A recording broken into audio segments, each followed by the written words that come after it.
Pasti di sini banyak yang penasaran siapa identitas orang yang paling dicintai sama Masya. Soalnya yang kita lihat sendiri kalau Masya itu mempunyai orang yang paling dia sayangi. Dan ternyata itu adalah teman masa kecilnya dulu yang sudah lama berpisah. Tapi Masya sampai sekarang gak akan lupain orang itu, bahkan udah dianggap pacar sendiri. Makanya dia dikenal orang yang sudah punya pacar dan menolak semua cowok yang udah nyatain perasaannya. Cuman karena dia sedang menunggu orang yang paling dia cintai itu kembali. Nah, di sini aku mau kasih tahu ke kalian identitas orang yang paling dicintai sama Masya, atau bisa disebut dengan nama Sakun. Tapi sebelum itu pastinya video ini mengandung spoiler. Jadi yang gak suka spoiler skip aja videonya, oke? Nah, oke, langsung aja. Identitas Sakun atau orang yang paling dicintai sama Masya adalah Mas Cika. Bahkan dari awal Masya itu sudah sadar pas ngelihat Mas Cika secara langsung. Bahkan sampai kaget banget ketika mengetahui namanya Mas Cika. Soalnya Masya sendiri masih ingat Mas Cika sedetail mungkin. Dari namanya, dari wajahnya, bahkan peninggalan barang dari Mas Cika masih simpan sama dia, yaitu boneka beruang yang selalu dia pegang. Awalnya dia nggak yakin sih kalau Mas Cika adalah Sakun, karena dia kenal Mas Cika dengan marga Suwo, bukan marga Kuze. Dan juga untuk yakinin Mas Cika adalah teman kecilnya, dia mencoba ngomong bahasa Rusia kepadanya. Tapi Mas Cika pura-pura nggak tahu yang ngebuat Masya nggak yakin. Tapi pada akhirnya Masya yakin juga sih kalau Mas Cika adalah Sakun.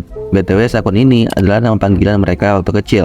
Dan Mas Cika memanggil Masya dengan sebutan Macan. Tapi apakah Mas Cika sadar kalau Masya adalah teman masa kecilnya dulu? Tentu aja dia nggak sadar, karena dia sendiri udah lupa sepenuhnya, bahkan namanya udah nggak ditahu.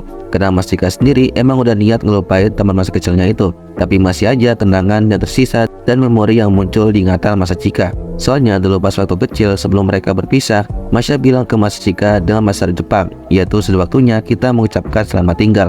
Aku bukanlah orang yang ditakdirkan, jadi kamu tak akan menemuiku lagi. Tapi karena Masya waktu kecil nggak bisa bahasa Jepang, artinya jadi beda. Dan sebenarnya Masya tidak ngomong seperti itu, tapi dia bilang, jika kau memang bukan jodohku, aku tak akan pernah menemuimu lagi. Tapi jika kau memang belahan jiwaku, kita pasti akan bertemu lagi.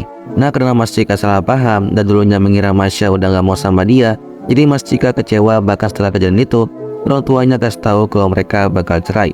Sekaligus Cuki nggak mau ikut sama Mas Cika dan tetap berada di keluarga Suwo, yang ngebuat mentalnya benar-benar hancur dan pengen ngelupain teman masa kecilnya itu sepenuhnya. Tapi tetap aja dia nggak bisa ngelupain dan selalu penasaran pengen mengunjungi sebuah taman. Jadi mana taman itu pertama kali Mas Cika bertemu dengan teman masa kecilnya itu dengan harapan ingin bertemu lagi. Begitu juga dengan Masya yang selalu mengunjungi taman tersebut dengan harapan ingin bertemu juga, bahkan sampai setiap hari atau setiap minggu. Dan pada akhirnya ketika mereka saling mampir ke taman itu dengan waktu yang sama, secara kebetulan mereka bertemu. Dan Masya pun langsung bilang ke Mas Cika, sudah lama tidak bertemu ya.